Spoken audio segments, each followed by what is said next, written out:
Kemenangan-kemenangan angkatan bersenjata Rusia dalam melawan militan Ukraina bukan tanpa alasan. Selain dari peralatan perang yang mumpuni, para personel juga selalu dibekali pelatihan-pelatihan yang dapat mendukung keberhasilan mereka dalam pertempuran. Seperti yang terlihat pada rekaman berikut, ramai beredar di Telegram pada Rabu 15 Maret 2023. Para prajurit Rusia berlatih mengoperasikan BRM-1KM. Dalam latihan kali ini, mereka dituntut bisa mengenai target musuh di area belakang zona NVO.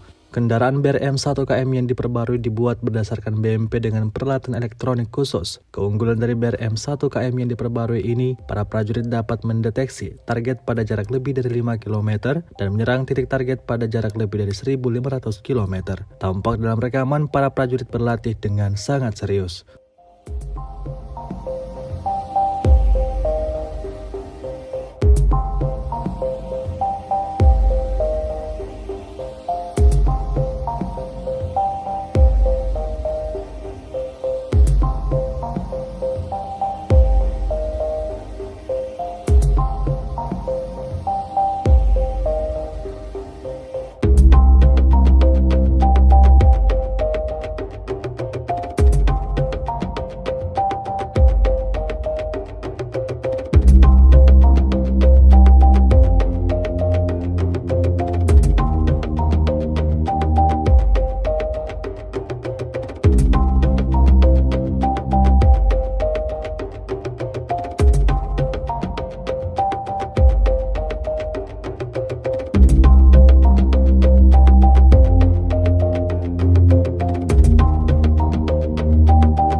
Terima kasih sudah nonton.